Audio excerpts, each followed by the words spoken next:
আদি পুস্তক ১৯ অধ্যায় ১৭ পদ। আর এইরূপ হইয়াছে যে তাদেরকে মানে দূতদেরকে বার করে দিয়েছেন। তিনি লোটকে কহিলেন, প্রাণ রক্ষার্থে পলায়ন করো, পালিয়ে যাও এই বিপদে পরিপূর্ণ সদম গমোরা এই পাপময় জায়গা থেকে। তুমি তোমার স্ত্রী তোমার সন্তানরা সুরক্ষিত রাখতে পারবে। এখান থেকে চলে যাও, যাও বললেন। পিছন দিকে আর তাকাবে না। আদিপুস্তক ১৯:২৬ পদে। আর লোটের স্ত্রী তাহার পিছন হইতে পশ্চাৎ দিকে দৃষ্টি করিল। ঈশ্বর কি বললেন? পিছন ফিরে তাকাবে না, পিছনে ফিরে তাকাবে না, সামনে তাকাবে, এগিয়ে যেতে হবে। অতীত এত ভালো নয়, অতীতে যে কাজ করছে সেটা ভালো ছিল না, অতীতে আমাদের অভ্যাস ভালো ছিল না,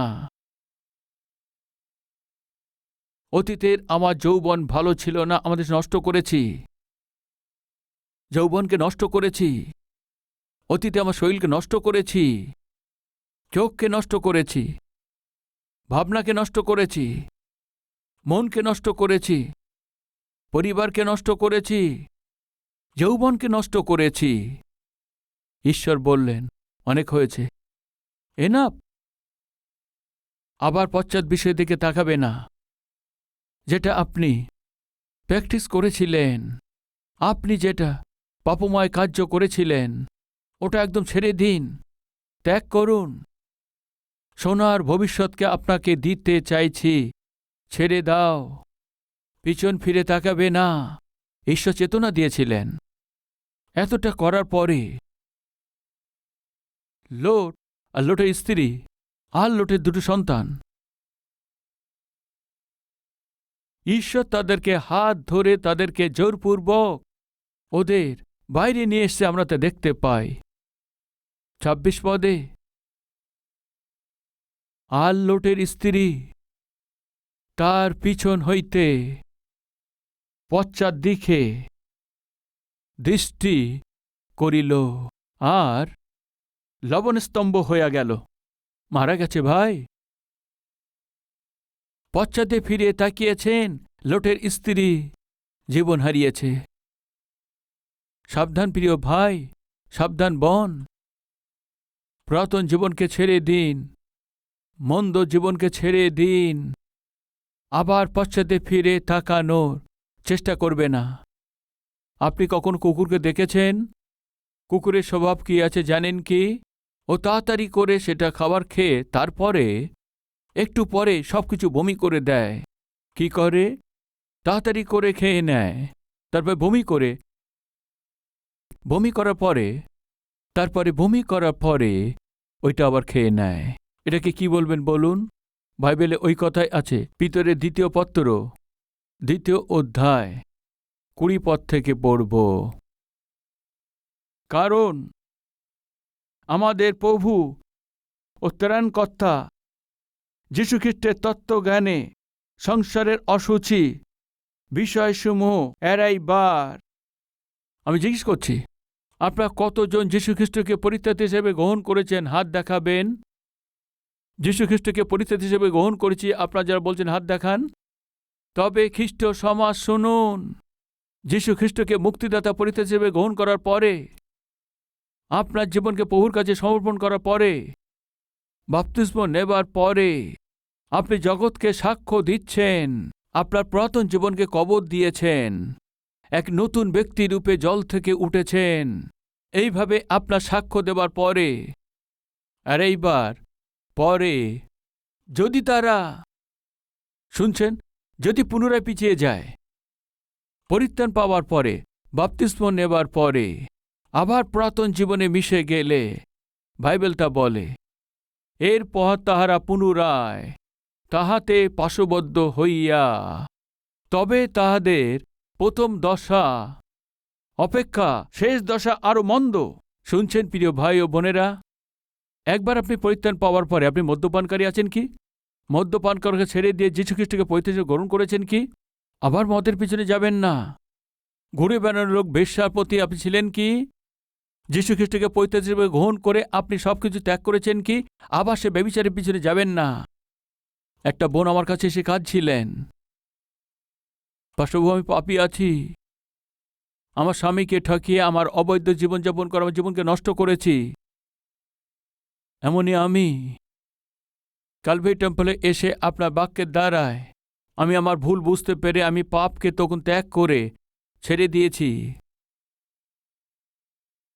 তবে খুশি হতে হবে, তাই না বোন? অনুতাপ করেছেন বলছেন তো, যিশুকে পরিত্যাগ হিসেবে গ্রহণ করেছেন বলছেন, তবে কেন কাঁদছেন? এইটাই তো পাস্টরবাবু বলতে চাইছি। অবৈধ সম্বন্ধ করেছিলাম, অবৈধ সম্বন্ধভাবে ধন উপার্জন করতে চেয়েছি, কিন্তু ক্যালভারি টেম্পলে আসার পর প্রভু যখন কথা বলেছেন আমার জীবন প্রভুর কাছে সমর্পণ করি, আমার জীবনে পরিবর্তন চলে এসছে।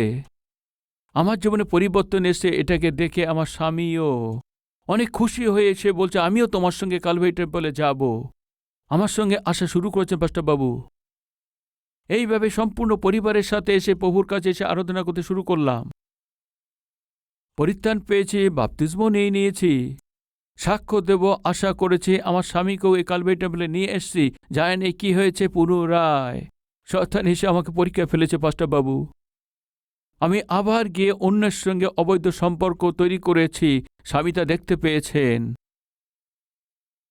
এখনও বলছে আমার তোমার কোনো প্রয়োজন নেই, না তোমার ঈশ্বরের প্রয়োজন আছে কি? আমার জীবন এইভাবে নষ্ট হয়ে গেছে পাস্টরবাবু, এর চেয়ে অধিক নষ্ট হয়ে গেছে পাস্টরবাবু। শুনছেন প্রিয় ভাই বোনেরা, একবার পুরাতন মন্দ জীবন ছেড়ে দেবার পরে পুনরায় যদি ওই কাজ আপনি করেন তো প্রথম যতটা মন্দ ছিল তার চেয়ে আরো খারাপ হবে, ওর চেয়ে আরো খারাপ অবস্থা হবে। শুনুন, সদম গমোরাতে লোট আর লোটের স্ত্রী তার সন্তানরা ছিল। বাস্তবে ওখানে লোটের যাওয়ার দরকার ছিল না। লোট যখন আব্রাহামের সঙ্গে ছিল অনেক আশীর্বাদ পেয়েছিল। আব্রাহামের সঙ্গে যখন লোট ছিল অনেক আশীর্বাদে জীবনযাপন করেছেন। কিন্তু লোটের জীবনে ধনের প্রতি, সম্পত্তির প্রতি, অধিকারের প্রতি যখন লালসা বেড়ে গেছে, ওই সে সদম গমোরাতে এসে থাকতে শুরু করলেন। শুনুন প্রিয় ভাই ও বোন, এই পাপময় জগতের মধ্যে পাপের প্রভাব যেন আমাদের উপরে না থাকে, পাপ যেন আমাদেরকে অধীনে না রাখতে পারে, পাপে যেন আমরা গোলাম না হয়ে, বন্দিত্ব না হয়ে পবিত্র জীবনযাপন করতে হয় তো কেবল একটি রাস্তা আছে, ঈশ্বরের সাথে সহভাগিতা। ঈশ্বরের বাক্যের সাথে সহভাগিতা আমাদের করতে হবে। ঈশ্বর স্পষ্ট রূপে বলে দিয়েছেন সদম গমোরা ভালো অবস্থা না, সম্পূর্ণ পাপের মধ্যে আছে। সম্পর্ক ভেঙে দিয়ে এরা জীবনযাপন করছে। ওই নগরকে ছেড়ে দাও, ওই নগরে যে পাপ আছে ছেড়ে দাও, ওই নগরে পদ্ধতি অভ্যাস তুমি ছেড়ে দাও, ওই নগরে যারা প্রজা আছে তাদেরকে তুমি ছেড়ে দাও। আমি যে তোমাদের দেখাতে চলেছি সুরক্ষিত জায়গাতে যাও। এইভাবে ঈশ্বর বলে দিলে লোটের স্ত্রী, ঘরের জ্যোতি কে আছে বলুন? বলুন, জোরে বলুন। ঘরের জ্যোতি গৃহিণী আছে। ওই ঘরের জ্যোতি কে আছে? গৃহিণী আছে। কে আছে? ও লোটের স্ত্রী। ঘরের আলো ওকেই করার দরকার ছিল। ঘরকে যদি আলোকিত করতে হয় তাহলে ওকে নিজে আলোকিত হতে হবে। তার দুটি কন্যা আছে, মা যেটা করবে তার কন্যাও তাই করবে, পিতা যেটা করবে তার পুত্র ওইটাই করবে। বাইবেল তা বলে পিতাকে যা করতে পুত্র যা দেখেন পুত্রও ওইটাই করবে। শুনছেন? মা যেটা করবে তার কন্যা তাই করবে। এখনো মা আছে, তাই না? একদিকে স্ত্রী ও মা আছে, ওর উপরে পরিবার নির্ভর করছে। এই জন্য ও যতটা আত্মিক থাকবে সন্তানও তত আত্মিক হবে। ঈশ্বর স্পষ্টরূপে বলে দিয়েছেন পিছনে তাকাবে না, বিপদ আছে। কুকুর যেমন তার বমির দিকে ফেরে তৌরূপ তোমরা ফিরে, যেটা বমি করেছে ওইটাকে আর খাবে না। যে ব্যক্তি পাপ করেছে আবার সেই পাপকে যদি আবার সে শুরু করে তো ও কুকুরের চাইতে ঘৃণিত। বাইবেল তা বলে পিছন ফিরে দেখবে না বলতেই এই যে গৃহিণী আছে তিনি কি করেছেন? আমার ঘরকে রক্ষা করতে হবে, আমার সন্তানকে রক্ষা করতে হবে, এই পরিবারকে রক্ষা করতে হবে। পরিবারকে রক্ষা করতে হবে এমন সন্তান জন্য আদর্শ এই যে মা, মূর্খতাপূর্বক পশ্চাতে ফিরে দেখেছেন। কারণ কি আছে? সদম গমরার সাথে তার জীবন এমনভাবে যুক্ত ছিল, ওখানে হচ্ছে পাপ না হয়তো, বা ওখানে যে বন্ধন, বা ওখানে যে বন্ধুত্ব, আত্মীয়, বা ওখানে সোনা বা জিনিসগুলো, একদম আগুন এসে সদম গমরার উপরে যখন আগুন এসে পড়েছে তখন পশ্চাতে ফিরে তাকিয়েছেন, মারা গেছেন। সদম গমরা পাপময় নগর আছে, ওখানকার প্রজারা পাপী আছে, তুমি ওদেরকে ছেড়ে সুরক্ষিত থাকো, বেরিয়ে এসো। ঈশ্বর নিশ্চয় বলে দিয়েছেন। আজকে ঈশ্বর ওইটা আমাদের বলছেন। পাপময় পদ্ধতিকে, পাপময় অভ্যাসকে, পাপময় বন্ধুদেরকে, পাপময় প্রেম ভালোবাসাকে, পাপময় অবৈধ সম্বন্ধকে ছেড়ে দিয়ে আমি যে তোমাদের দিতে চলেছি অদ্ভুত নতুন বছরেতে পা ফেলো। এইভাবে প্রভু যখন আমাদেরকে বলছেন ছেড়ে দিয়ে চলে আসলে ভালো হবে, না ছেড়ে দিলে কি হবে? পশ্চাতে ফিরবে না। এবং বলে দেওয়ার পরে অপ্রয়োজনে লোটের এই স্ত্রী পিছন ফিরে দেখেছেন, নিজের জীবনকে বিপদে ফেলেছেন আর মারা গেছেন। লোটের স্ত্রী ছিল না, আর লোটের কন্যাদের মা ছিল না। ঘরের যে আলো ছিল, গৃহিণী ছিল, ও নিভে গেছে। এখন এ ঘর কি হয়েছে জানেন কি? অন্ধকারে পরিপূর্ণ হয়ে গেছে। বোনেরা, আপনি যদি গৃহিণী আছেন, আপনি যদি মা আছেন, দায়িত্বের সঙ্গে চলুন, ভয় ভক্তির সঙ্গে চলুন, প্রার্থনার সঙ্গে চলুন, পবিত্র জীবনযাপন করুন, প্রেমকে বিতরণ করুন।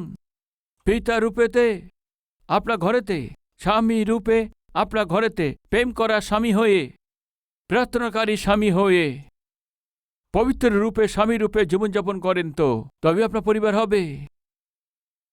নিজের হাতেতেই লোট আত্মিকতাকে অবহেলা করে, আত্মিকতাকে ছেড়ে দিয়ে ধন সম্পত্তি বাড়াবে ভেবেই অপবিত্রতায় পরিপূর্ণ সদম গমরাতে তার নিজের পরিবারকে নিয়ে গেছে।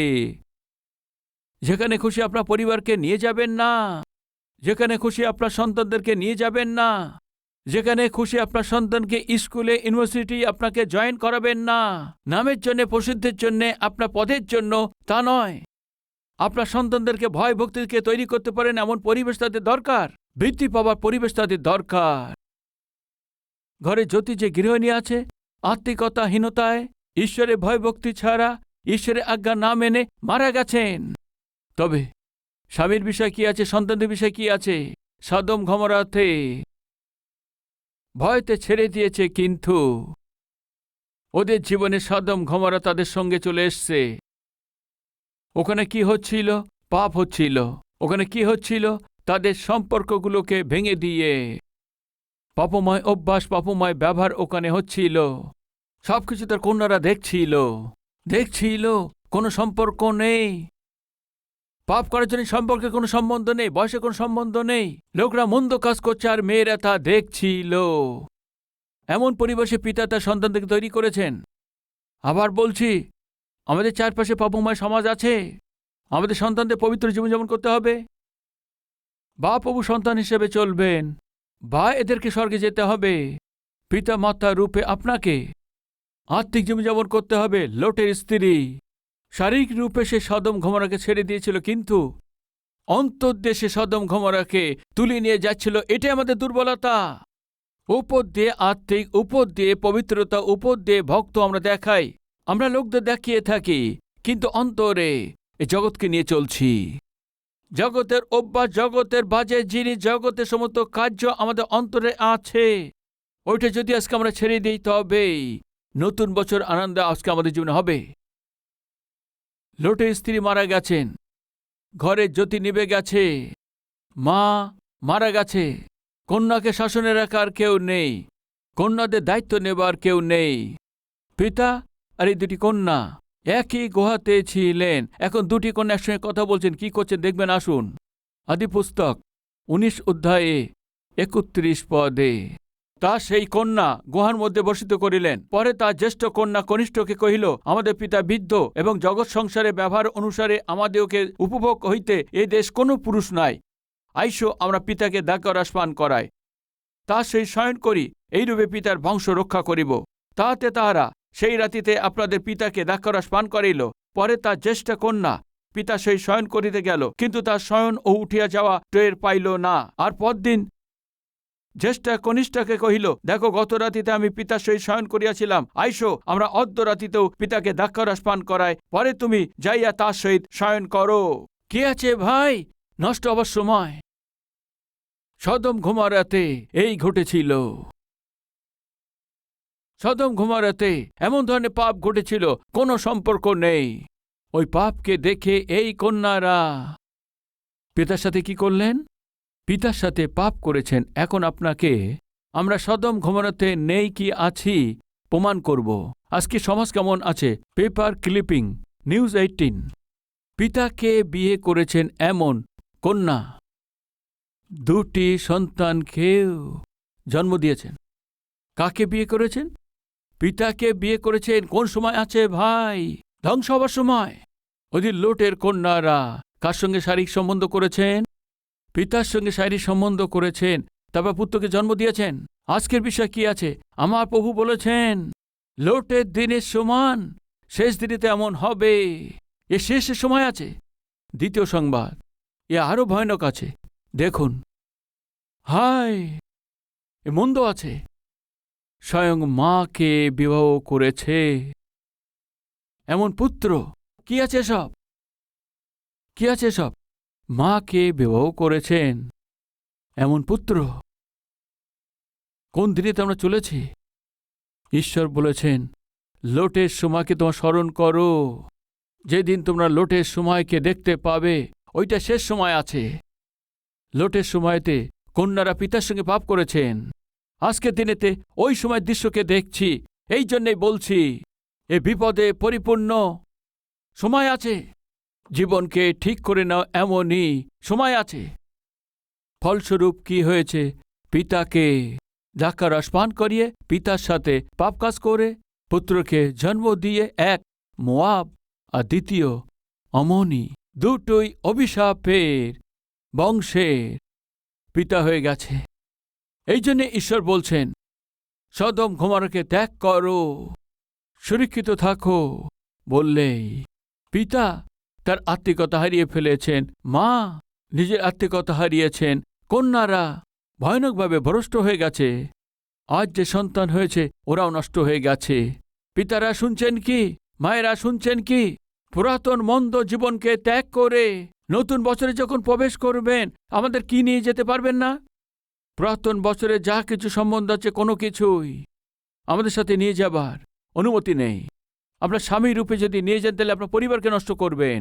স্ত্রী রূপে আপনার এই মন্দ জীবন, খারাপ জীবনকে যদি আপনি সঙ্গে নিয়ে যান, তো আপনি আপনার পরিবারে আনন্দ শান্তিকে হারাবেন। ছেড়ে দিন, ফুল স্টপ দিয়ে দিন।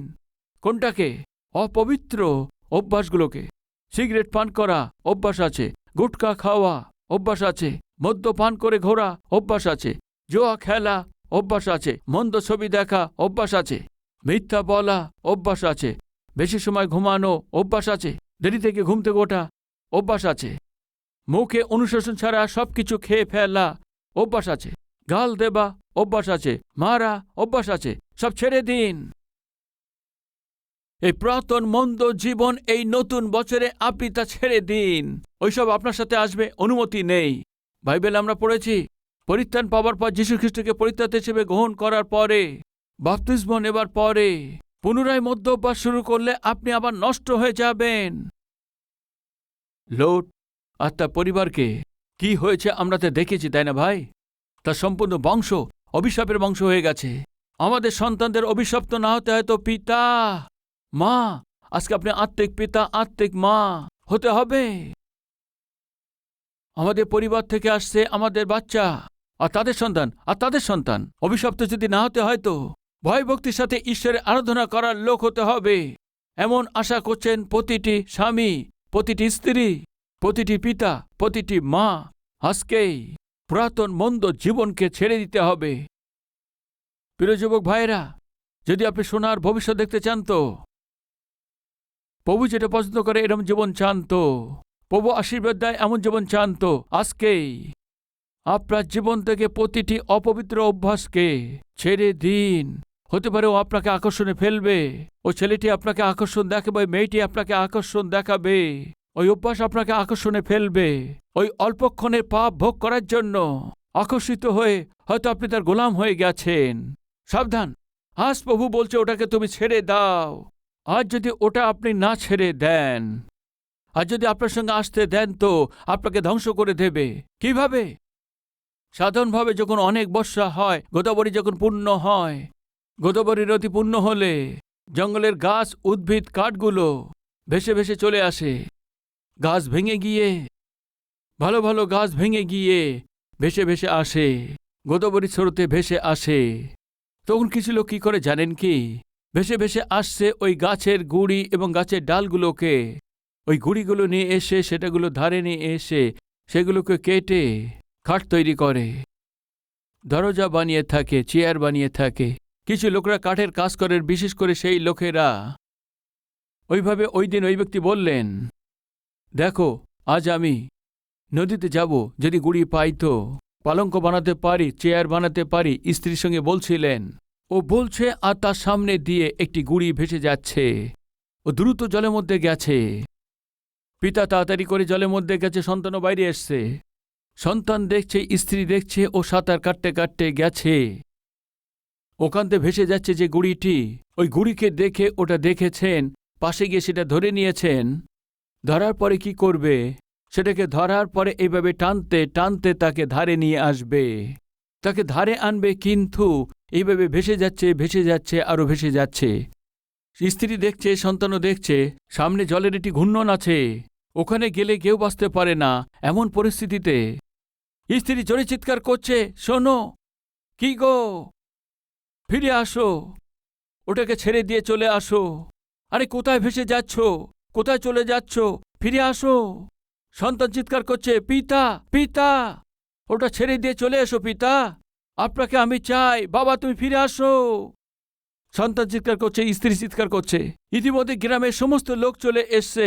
আরে আরে, ওই গাছের গুড়িতে তোমার জীবন মূল্যবান, তোমার সন্তান কাঁদছে, স্ত্রী কাঁদছে, ওটা ছেড়ে দিয়ে ফিরে আসো। এইভাবে যখন বলছে, ওখান থেকে চিৎকার করছে, আমি কি বলবো, এটা তো ছাড়তে আমিও চাইছি, এটা ছেড়ে দিয়ে তো আমিও চলে আসতে চাইছি, স্ত্রী সন্তানকে দেখাশুনো করতে হবে, কিন্তু এ আমাকে ছাড়ছে না। ও তোমাকে ছাড়ছে না, কি হয়েছে, কি হয়েছে ওখানে? চিৎকার করছে, ভাই, এটাকে গাছের গুড়ি মনে করে ধারে নিয়ে আসবো মনে করে দরজা বানাবো, চেয়ার বানাবো ভেবে এসছিলাম। এসে এটা যখন জড়িয়ে ধরি, দেখি এটা সে গাছের গুড়ি নয়, এ কুমির আছে, আমাকে ধরে নিয়েছে। কি বলছেন? কুমির? গাছের গুড়ি আকর্ষণ করেছেন, ও ব্যবহারযোগ্য হবে, তার জন্য লাভদায়ক হবে, আকর্ষণে পড়েছে, কিন্তু যে ওকে আকর্ষণে ফেলেছে, ওই ওকে বেঁধে ফেলেছে। চিৎকার করছে, ভাই, এটা আমি ছেড়ে দিতে চাইছি, আমি বাঁচতে চাইছি, আমার স্ত্রী সন্তানকে দেখাশুনো করব আমি চাইছি, কিন্তু এ আমাকে ছেড়ে দিচ্ছে না। আজ প্রিয় ভাই ও বোন, যে পাপগুলো আপনাকে বেঁধে রেখেছেন, ওই পাপ থেকে ঈশ্বর আপনাকে ছাড়ানোর জন্য আমাদের মধ্যে উপস্থিত আছেন। যে পাপ, যে অভ্যাস এখনো পর্যন্ত আপনাকে আকর্ষণে ফেলে আপনার স্ত্রী থেকে, আপনার সন্তান থেকে দূরে সরিয়ে দিয়েছে, পিতা মাতা থেকে দূর করে দিয়েছেন, পড়াশুনো নষ্ট করে দিয়েছে, ব্যবহারযোগ্য হতে দেননি, আপনাকে বেকার করে দিয়েছে, আপনাকে স্বাস্থ্যবিহীন করে দিয়েছেন, পরিবারকে নষ্ট করেছে, আপনার ভবিষ্যৎকে নষ্ট করেছেন, ব্যবসায় লস করে দিয়েছেন, চাকরি চলে যায় এমন করে দিয়েছেন। কারণ কি আছে জানেন? আমার প্রভু বলছেন, যে পাপ আপনার জীবনকে নষ্ট করেছে, আপনার জীবনের সুখ, শান্তি, আনন্দ সমস্ত কিছু বিহীন করে দিয়েছেন, ওই পাপকে ছেড়ে দাও।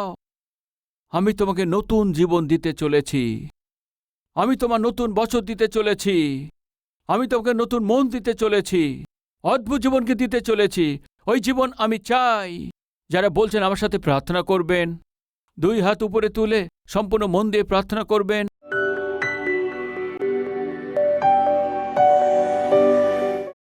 যিশু, আমরা যা করেছি, প্রতিটি পাপকে আপনি দেখেছেন, তার দণ্ড থেকে আমরা রক্ষা পাব না। ওই দণ্ড থেকে আপনি একা আমাদের বাঁচাতে পারবেন। পিতা, আমাকে ক্ষমা করুন। আমি যা করেছি প্রতিটি ভুল থেকে আমাকে মুক্ত করুন। আমার জীবনকে প্রতিটি পাপ থেকে, অভ্যাস থেকে, অপবিত্রতা থেকে, ঈর্ষা থেকে, অবৈধ সম্বন্ধ থেকে আমাকে মুক্ত করুন পিতা। আমাকে এই সময়ে আপনার রক্ত দিয়ে আমাকে ধৌত করে, শুচি করে, পবিত্র করে অদ্ভুত আধ্যাত্মিক ব্যক্তি বানিয়ে দিন। আমার পরিবর্তন করে দিন। যিশু, আজ থেকে আপনার সন্তান রূপে আপনার মতো জীবন চলতে পারি। আপনার হৃদয় আমাদের দিন, আপনার মহিমা দিতে পারি।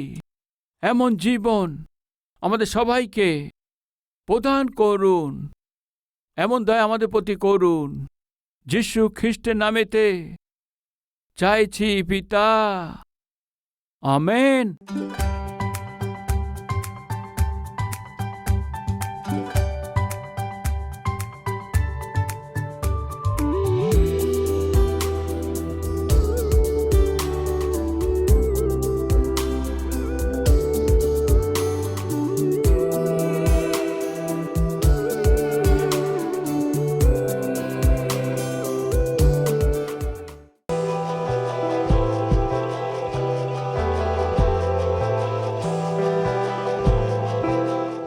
প্রভুতে অতি প্রিয়জনদেরকে সালোম। ভালো আছেন? প্রভুর মহান অনুগ্রহতে কেবল একটি কার্যক্রম দিয়ে শুরু করা হয়েছিল কালভেরির স্বর।